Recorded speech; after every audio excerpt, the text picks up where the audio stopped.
Le régime des Mollahs n'est pas encore tombé, mais d'ores et déjà 3 conclusions au moins s'imposent.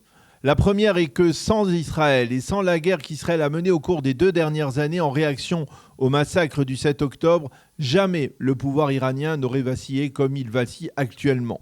En 2 ans de combat, Israël a en effet réussi à détruire l'axe du mal chiite, minutieusement érigé par Qassem Soleimani.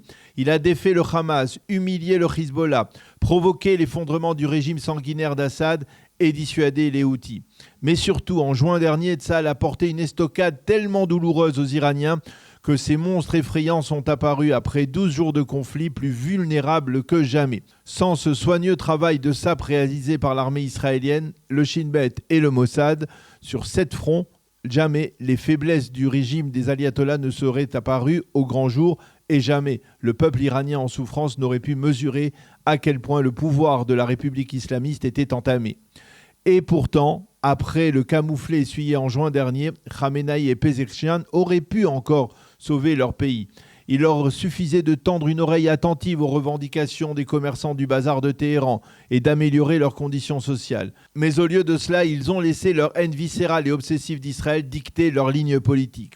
Et au lieu de venir en aide aux plus défavorisés, ils ont préféré verser au Hezbollah libanais pour une seule année près d'$1 milliard afin qu'ils reprennent un combat sans merci et perdu d'avance contre l'État d'Israël au sud Liban.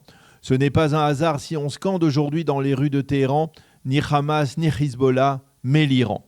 La seconde conclusion est que la politique offensive prônée par Binyamin Netanyahou au cours des 2 dernières années de guerre semble séduire de plus en plus un Donald Trump intempestif qui l'autre samedi est allé kidnapper Maduro et qui désormais pourrait épauler le mouvement de protestation iranien. On est à des années-lumière de l'approche isolationniste dont Trump s'est réclamé avant sa réélection. De facto, il semble que pour le président américain, MAGA passe de plus en plus par un interventionnisme décomplexé et soutenu en particulier par le secrétaire d'État américain Marco Rubio. Ce qui nous conduit à la 3e conclusion, qui est certainement la plus paradoxale. Car si Donald Trump paraît prêt à prêter main forte aujourd'hui à la révolte iranienne, eh bien c'est Binyamin Netanyahou qui semble avoir opté, pour l'instant au moins, en faveur d'une politique de retenue. Ce qui, depuis le 7 octobre, ne lui ressemblait plus. À Jérusalem, on évite soigneusement les déclarations intempestives et l'on se contente d'apporter verbalement un soutien appuyé au peuple iranien.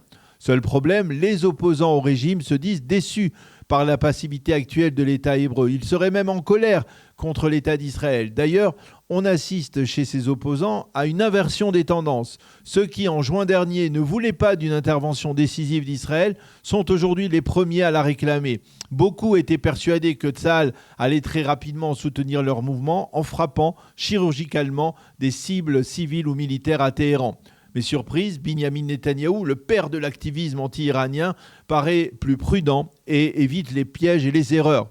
Déroutant paradoxe, c'est vrai, Israël ne peut faire cavalier seul et doit être coordonné avec les Américains, mais jusqu'à preuve du contraire, l'État d'Israël est le seul pays dont l'existence est menacée depuis de nombreuses années par le régime iranien. Alors pourquoi Binyamin Netanyahou serait-il en retrait précisément au moment où il est possible d'administrer le coup de grâce à son ennemi juré ? Pourquoi ferait-il montre de retenue alors qu'une attaque israélienne est plus logique que jamais ? Et enfin, pourquoi ne suggérerait-il pas à Donald Trump une coordination afin d'accélérer la chute du régime et de favoriser son remplacement par une figure iranienne plus consensuelle, peut-être comme celle du prince héritier Reza Pahlavi ? Un petit coup de pouce serait le bienvenu pour les manifestants iraniens.